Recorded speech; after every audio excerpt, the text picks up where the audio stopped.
عقدة من لساني يفقهوا قولي واجعل لي وزيرا من أهلي. أما بعد.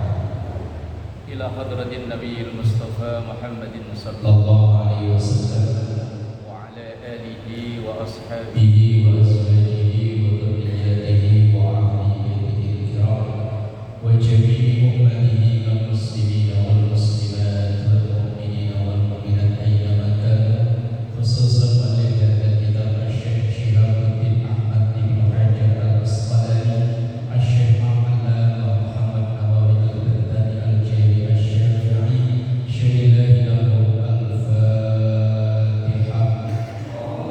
أعوذ بالله من الشيطان الرجيم. بسم الله الرحمن الرحيم. الحمد لله رب العالمين الرحمن الرحيم مالك يوم الدين إياك نعبد وإياك نستعين اهدنا الصراط المستقيم صراط الذين أنعمت عليهم غير المغضوب عليهم ولا الضالين. آمين. Bismillahirrahmanirrahim. Masih melanjutkan makalah yang ke-25 tentang kemarin kita ulas sedikit bahwa orang yang berselawat kepada Rasulullah maka akan dibalas dengan selawat 10 kali, dan selawat itu merupakan ibadah yang termudah untuk kita menabung pahala, karena sholawat itu ibadah yang tidak banyak syarat, nggak harus bersuci, nggak harus madhab kiblat, nggak harus syarat-syarat yang lain. Tapi kemudian orang yang mencaci maki Rasulullah, yang menghina Rasulullah pun akan dibalas oleh Allah. Dalam kitab ini yang dijadikan contoh adalah seseorang yang bernama Walid bin Mughirah. Walid bin Mughirah itu kemarin juga sudah saya singgung sedikit, termasuk orang yang menjadi penyebab turunnya surah Inna A'toina Al-Kautsar. Karena Rasulullah itu diledek, gak punya anak laki-laki yang sampai dewasa. Saat itu orang yang kepala keluarga yang gak punya anak laki-laki itu dikatain abtar. Kalaupun dia punya anak laki-laki tapi gak sampai dewasa, gak sampai berumah tangga, itu dikatain dengan celaan abtar. Nah, termasuk orang yang asal ketemu Rasulullah meledek abtar itu Walid bin Mughirah. Tapi kemudian dibalas dalam Al-Quran, Inna syani'aka wal abtar, bahwa sesungguhnya syani'aka, orang yang meledek menghina kamu itu yang dimaksud adalah Rasulullah. Dialah itu abtar, orang yang putus keturunan. Dan benar, orang-orang yang terlibat dalam membuli Rasulullah abtar itu semua anak laki-lakinya tidak mau meneruskan ideologi bapaknya. Walid bin Mughirah itu punya anak kebanggaan namanya Khalid bin Walid. Akhirnya justru malah masuk Islam, memusuhi bapaknya. Kemudian Abu Jahal punya anak laki-laki namanya Ikrimah. Ikrimah itu akhirnya juga sama jadi panglima perang Rasulullah, memusuhi bapaknya. Kemudian ada As bin Wa'il, punya anak laki-laki namanya Amr bin As, yang sering dicontohkan almarhum Yazid bin Abjad yang pulang dari Sifrek, yang jadi gubernur Mesir. Itu Amr bin As, itu bapaknya namanya As bin Wa'il. Nah, itu orang-orang yang terlibat memusuhi, menghina Rasulullah. Akhirnya anak-anak kebanggaannya justru malah berbalik membela Rasulullah, memusuhi orang tuanya. Itu yang disebut dengan abtar. Anak secara biologis ya, tapi secara ideologis enggak. Oh enggak mau terusin ide-ide bapaknya. Ini yang kemarin. Kemudian wala tu'ikulla halafin mahin hammazin masya'in binamim manna'in lil khairi mu'tadin athir utullin ba'da dhalika zanim. Kemarin sampai situ ya, sampai zanim. Walid bin Mughirah ketika menghina Rasulullah langsung dibalas oleh Allah dengan balasan wala tuti, jangan kau ikuti kullah halafin, orang yang kebanyakan janji. Kalau ada orang janji mulu wis alamat apa omdo apa omon-omon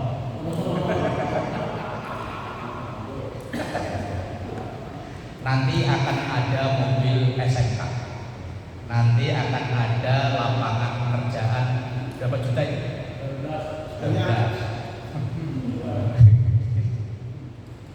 Mahim itu orang yang selalu berpikiran jelek. Orang kalau selalu berpikiran jelek, ketemu siapa aja orang itu berubah menjadi jelek. Orang rajin kerja ya dikatain, orang rebahan di rumah ya dikatain. Kerja dulu kayak orang butuh. Giliran rebahan ya dikatain, orang rebahan aja kayak agak punya butuh. Ada orang rajin di masjid ya diomongin masjid mulu. Ya emang masjid adem, ada AC, ada kipas di rumah, kipas cuma aku plek. Giliran gak pernah ke masjid ya diomong orang udah tua gak pernah ke masjid. Orang kalau hatinya jelek apa aja di depan matanya gak ada yang baik, jelek. Orang rajin jamaah yang dikatain, apalagi mancing lagi. Itu kalau orang dalam hatinya jelek. Itu sifatnya Walid bin Mughirah tadi, mahim. Hammazin kasirul hibah, ngomongin orang dulu. Masya'in binamim. Masya'in binamim itu orang yang suka ngompor-ngomporin.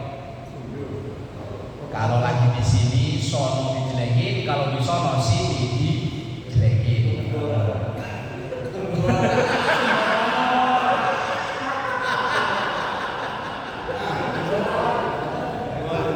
Kok langsung tertuduh sih, Bar?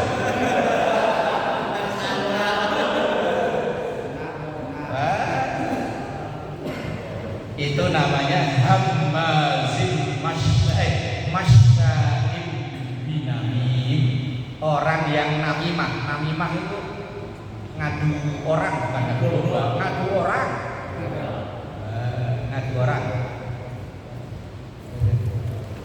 Sayangnya kalau pikiran itu bahasa saya kalau kurang. Ngadu orang. Dalam riwayat, ini riwayat sangat masyhur ya. Rasulullah itu ketika jalan melewati pemakaman. Pemakaman itu kan kayak di sini di pekarangan rumah. Gitu. Kalau di Jakarta kan sentral jadi satu. Kalau di sini kan yang asli penduduk sini kan di teras, ada di belakang rumah. Nah, ketika Rasulullah jalan itu, kemudian beliau melewati beberapa makam, kemudian beliau berhenti dengan raut wajah yang kayak orang susah. Kemudian ditanyain para sahabat, ya Rasul, ada apa? Kok tiba-tiba begini? Begini loh. Ini ada 2 orang ahli kubur saat ini sedang disiksa oleh malaikatnya Allah. Lah kenapa kok disiksa? Yang satu istinjaknya sembrono. Kalau habis kencing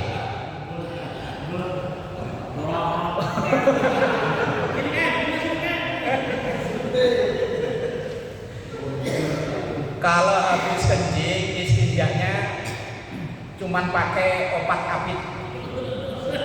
Ini loh. Kalau nggak ada obat kapit diginiin. Nakal lo.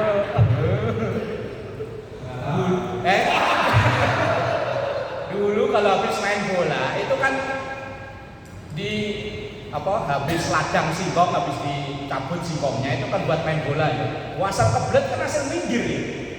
Entar asli. Kalau nggak dingin, kalau nggak pakai daun,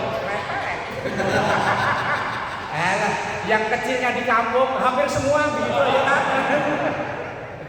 Kau kalau Ustaz Haris kan lahir di sini, nggak alami kan Ustaz ya. Nah, kalau yang lahir di kampung,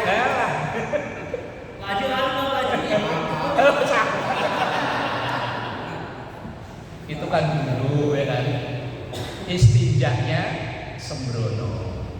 Nah kalau istinja sembrono berarti kan nggak suci. Kalau nggak suci otomatis sholatnya tidak sah. Nah kalau sholat tidak sah sama aja dengan tidak sholat. Apalagi mohon maaf ya, yang udah ini klepnya ada kendoran.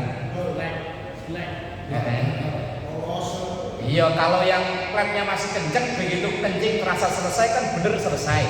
Kalau yang klep kendor itu buat batuk keluar lagi.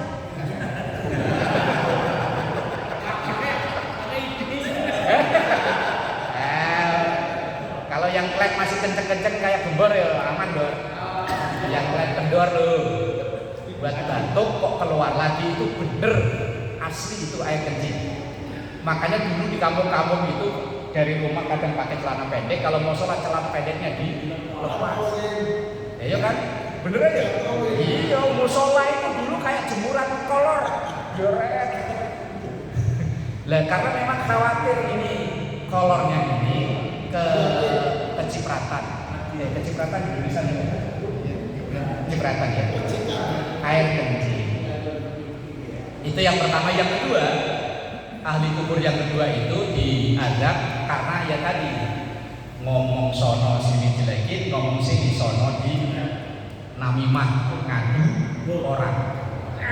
Nah kemudian Rasulullah itu ngambil apa ya, kurma itu, kemudian ditancepin ke kuburan sambil berdoa, ya Allah selama ini masih hidup semoga engkau ringankan siksanya. Dan ini yang diikuti oleh kita kalau ziarah kubur bawa orang taruh di atasnya, itu maksudnya niru dulu Rasulullah. Kalau seandainya dulu kok di sana ada pohon singkong, ya mungkin pohon singkong diambil tangkepin karena adanya kurma, ya kurma. Kalau seandainya di sana ada pohon jengkol, ya jengkol. Karena saat itu nggak ada. Makanya kadang kalau kita sunnah itu makan kurma, ya karena di Arab itu komoditasnya kurma, memaksain. Nah kalau sekarang kurma gampang didapat. Coba dulu kita ngerasain kurma itu kalau ada tetangga pulang haji, sekampung yang haji satu yang nganterin orang sekampung, ya itu kan paling dibagi 3 biji ya. Lihat kurma itu setahun sekali belum tentu. Nah kalau dipaksakan sunnah harus makan kurma, yo nyiksa. Ya makanya orang Indonesia ya kalau buka puasa pakai bakwan. Ya karena memang yang laris di Indonesia bakwan. Jadi sunnah. Ya saya nggak bilang begitu. Hanya karena dulu Rasul itu di sana itu memang kurma ya kurma. Maka yang ditancepin ke kuburan itu ya pelepah kurma.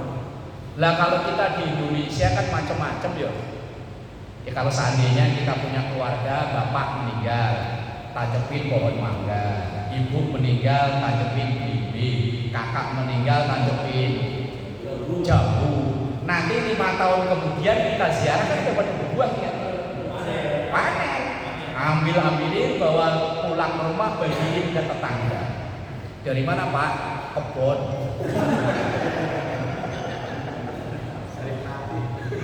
Boleh. Daripada kembang itu kan paling bertahan, tetap hijau kan paling hanya sehari aja. Kalau naruhnya sore sih mungkin nggak panas, kalau naruhnya pagi. Nah makanya ya mending ditancepin yang hidup. Ya kalau di Indonesia ya rata-rata kamboja ya. Rata-rata seandainya tadi itu jambu, kelengkeng kayak gitu. Nah, ya itu yang diikuti oleh kita kalau ziarah kubur sampai naruh kembang, sampai ini tambah orang sono katanya bid'ah. Orang sono jarin. Kok sampai nabrak-nabrak sono ya? Manna'in lil khair. Sifatnya Walid bin Mughirah itu kalau ada orang mau berbuat baik dia nggak seneng. Makanya kalau ada orang mau berbuat baik kalau orang Jawa bilang dikendon-kendoni.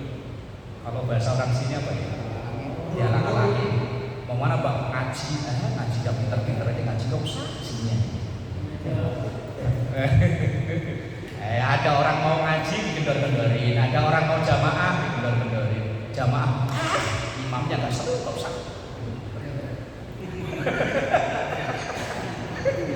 Kendor-kendorin. Pokoknya ada orang mau, ada orang pakai peci, pakai sarung, mana bang? Sholat. Antar tuaan masih muda sholat. Tuaan. Pokoknya kalau ada orang mau baik, dia nggak seneng. Itu sifatnya Walid bin Mughirah. Nah kalau ada orang model begitu ya berarti niru sunnahnya Walid bin Mughirah. Pokoknya kalau ada orang mau baik, dia yang nggak terima. Walid bin Mughirah.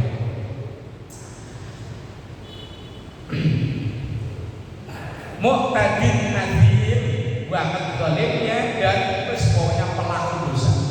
Utulin ba'da dzalika, utulin itu artinya mutakabbir, nyombong, sombongnya enggak ketulungan. Ba'da dzalika dan setelah itu disebutkan aib-aibnya Walid bin Mughirah, ternyata Walid bin Mughirah itu juga zanim. Itu di surah Al-Qalam ini ya. Zanim itu penyebutan untuk orang yang menasabkan bukan ke bapak kandung. Haram hukumnya dalam Islam menasabkan bin ke yang bukan bapak kandung. Lah, Walid bin Mughirah itu bukan bapak kandungnya. Ibunya Walid itu berzina sama orangnya kabur, tapi kemudian dinikahi oleh Mughirah. Nah begitu Walid ini lahir, dibinkan, dinasabkan ke Mughirah. Itu dalam Islam haram. Haram menasabkan ke yang bukan bapak kandungnya. Nah anak di luar nikah itu dalam hukum Islam tidak diakui sebagai anak kandung. Maka anak di luar nikah itu nasabnya bukan ke bapak tapi ke ibu. Bukan bin bapak tapi bin ibu. Bahkan ada pendapat yang ekstrim, walaupun ini hanya pendapat sebagian kecil saja. Seandainya ada yang berzina, kok lahirnya itu perempuan, maka bapak biologisnya ini bisa menikahi anak yang dilahirkan secara zina tadi. Tapi ini walaupun tidak disetujui ya, tapi ada yang pendapat ekstrim seperti itu. Kalau kemarin kan saya sampaikan hanya bapak biologis tidak bisa menjadi wali. Kemudian kalau harta waris dibagi secara Islam, anak di luar nikah itu tidak dapat warisan. Kalau pembagian warisan itu dibagi secara hukum Islam. Nah, Walid bin Mughirah itu termasuk zanim dan zanim itu orang yang menasabkan bukan ke bapak kandungnya. Lah kalau nggak ketahuan bapak kandungnya karena mungkin hasil arisan,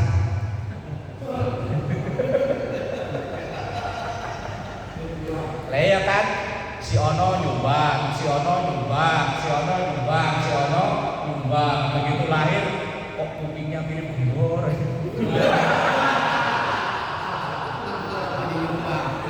Kok hidungnya mirip eman, ini kebin ke siapa ini?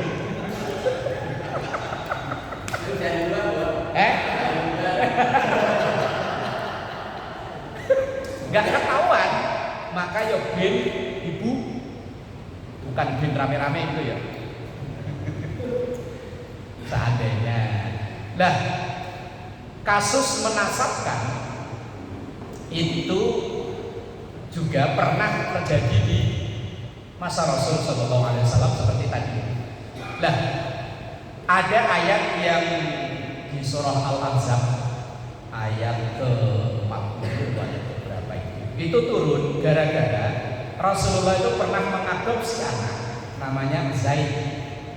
Lah, anak angkatnya Rasulullah itu menikah dengan Zainab. Lah, kemudian ketika Zaid ini berpisah dengan Zainab, akhirnya Zainab itu dinikahi oleh Rasulullah. Nah, terus kemudian di masyarakat kan timbul pro kontra. Duh, ini mantunya kok dinikahi, gimana sih? Lah, kemudian turun ayat, maka Muhammadun aba ahadin mir rijalikum, bahwa Rasulullah itu bukan bapaknya si Zaid itu. Wong itu anak angkat selamanya nggak bisa berubah menjadi anak kandung. Anak angkat selamanya nggak boleh dinasabkan ke bapak angkat. Dalam hukum Islam ya nggak tahu, kalau hukum Indonesia nggak tahu. Kalau dalam hukum Islam selamanya anak angkat tidak bisa dinasabkan ke bapak angkat. Umpama ini kayak di sinetron gitu, bapak kandungnya itu nggak begitu ngurusi anak itu, nggak begitu diperhatiin. Kemudian anak ini diadopsi oleh orang. Lah, kemudian yang adopsi ini perhatiannya luar biasa sampai dikuliahin sampai macam-macam lah. Akhirnya si anak ini ngakui bapak kandungnya, malu kan? Punya bapak kayak begitu, mending yang ini aja, bapak angkat luar biasa. Akhirnya begitu nikah atau apa, dia lebih bangga nyebut nama bapak angkatnya dari bapak kandungnya. Ini secara hukum Islam dosa besar. Menghilangkan nasab dalam hukum Islam termasuk dosa besar. Ada hadis riwayat Muslim. Man idda'a ila ghairi abihi aw intama ila ghairi mawalihi fa alaihi laknatullahi wal malaikati wan nasi ajmain. Orang yang menasabkan ke bukan bapak kandungnya, maka orang ini dilaknat oleh Allah, para malaikat dan semua makhluk. Jadi haram menasabkan ke bukan bapak. Nah, kalau bapak kandungnya nggak ketahuan, ya mungkin ibu. Nah, kalau nggak ketahuan semuanya,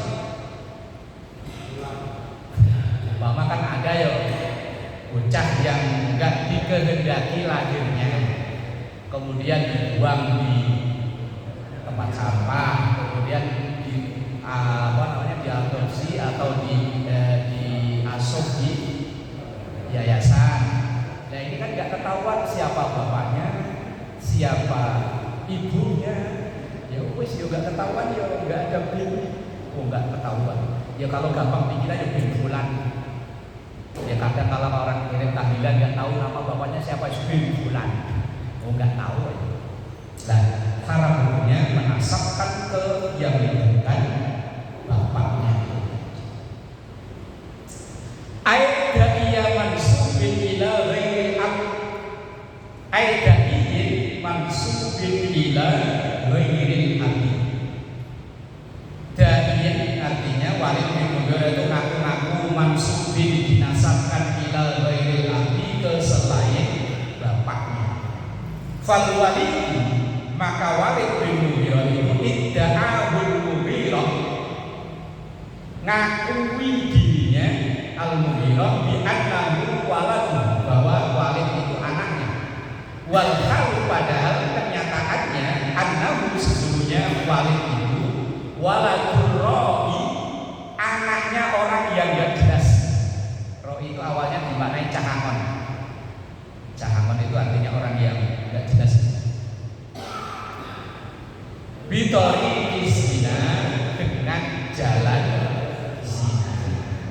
Wong tidak nikah, kemudian hamil, diakui oleh Mughirah. Kemudian angka nagamali wa banin, ini masih surah Al-Qalam ayat yang selanjutnya.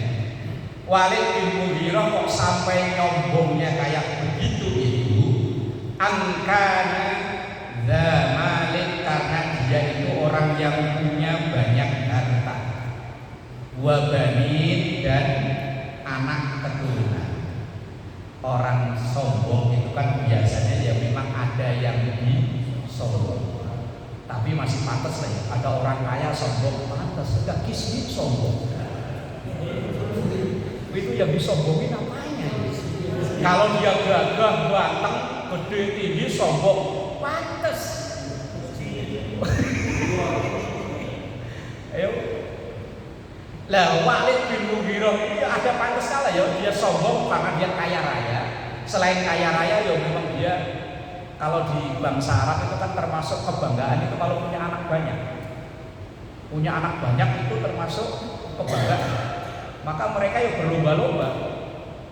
Disebut aib kalau nggak punya anak. Di kita punya anak banyak malu-malu ya. Anakku berapa? Cuma 6. Waduh. Saya itu punya teman nikahnya bareng sama saya, anaknya 9. Waktu ketemu saya bilang, udah berapa hasil? Cuma 8. Wih, saat itu ya. Saat itu sekitar sebelum Covid. Kalau sekarang katanya udah 9, saya bilang 2 lagi pas bikin ke-11. Lah termasuk kebanggaan itu di suku bangsa Arab itu kalau punya anak banyak. Makanya Walid bin Mughirah itu nyombongnya ada keturunan karena memang duitnya banyak, anaknya yo banyak. Wahada, dan ini muta'alliqun bima dalla alaihi ma ba'dahu, dihubungkan dengan kejadian yang sesudahnya. Artinya al-mausufa annal-mausufa bima dzukira kafara bi ayatina. Dihubungkan maksudnya punya anak banyak, punya harta banyak, itu menyebabkan dia kufur, ingkar bi ayatina, dengan ayat-ayat kami atau ayat-ayat Al-Quran. Wastakbara, kemudian dia menyombongkan, li ajli kaulihi, karena memang keadaan dia itu zamalin wa banin, punya harta wa banin dan banyak anak. Au muta'alliqun bima qablahu, atau dihubungkan dengan yang sebelumnya, sifat-sifat yang sebelumnya itu, mulai dari wala tu'ikulla halafin dan seterusnya. Aila tuti man dzukira li ajli qaulihi katsirul mali wal aulad. Jangan ikuti orang yang punya sifat-sifat kayak ini tadi, karena dia nyombong, merasa banyak harta, banyak anak. Jadi penulis kitab ini menyebutkan wa kana malul walidi, dan hartanya yang dimiliki oleh Walid bin Mughirah itu miqdaru tis'atu alafi misqalin, kurang lebih sekitar 9.000 misqal. Misqal, satu misqal itu kalau dikonversi sekarang itu sekitar 4,5 gram emas. Kalau dia punya 9.000 itu berarti punya banyak lah ya, kaya raya lah, banyak lah. 1 gram aja sampai 3 juta ya. Ini sampai ribuan gram. Kalau ribuan gram, kalau di kilogram 1 gram itu berapa kilo? 1 kilo 1.000 gram. Nah ini punya 9.000. Wah, ya kaya raya lah ya, pantesan nyombong. Wa banuhu, dan anak keturunannya asyratun, itu 10. Anaknya 10. Idza tutla alaihi ayatuna qala asatirul awwalin. Idza, ketika tutla, dibacakan alaihi, kepada Walid bin Mughirah, apa yang dibacakan? Ayatuna, ayat-ayat kami, alias ayat-ayat Al-Quran. Qala, maka Walid bin Mughirah menjawab, asatirul awwalin.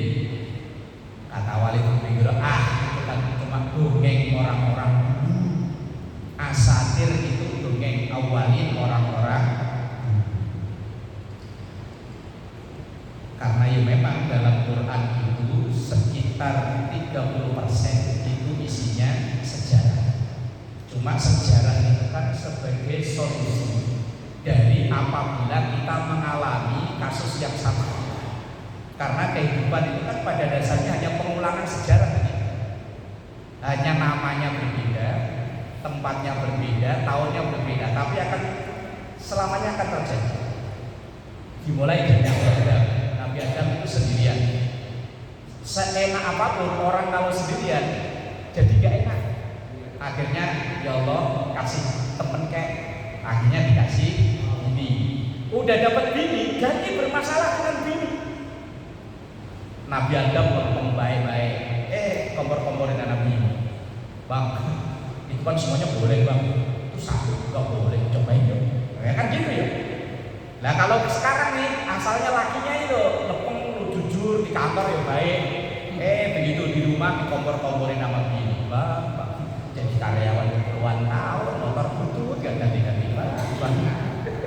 Terus si ono baru karyawan bentar, motornya udah PCX bang, lagi. Akhirnya lakinya kan ya terprovokasi ya. Loh, ada begitu. Nah kasus sekarang ya banyak begitu. Begitu bener ketahuan dipecat.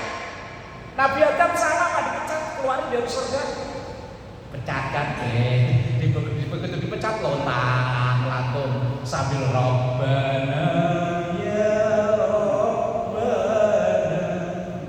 zalamna anfusana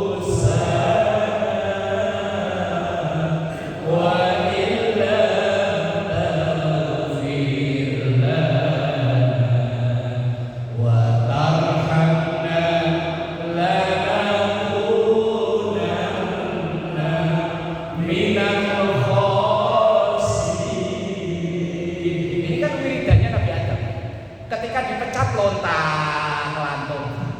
Kalau bahasa kita dipecat kan langsung lontang lantung, nanya ke sono bang, ada kerjaan gak bang? Bang, acak-acak akhirnya Allah gak tega juga kan. Setelah sekian tahun doanya diampuni, dipertemukan dengan istri. Loh itu kasus begini kan yo terulang lagi kan sekarang. Ada orang berumah tangga, bapak emaknya baik, anaknya naudzubillah, ya terulang lagi lah. Pokoknya kasus kalau ada orang kaya yang tidak ada contohnya, yang baik Nabi Sulaiman, pada orangnya di situ. Ada orang kaya yang kurang ajarnya naudzubillah, ya ada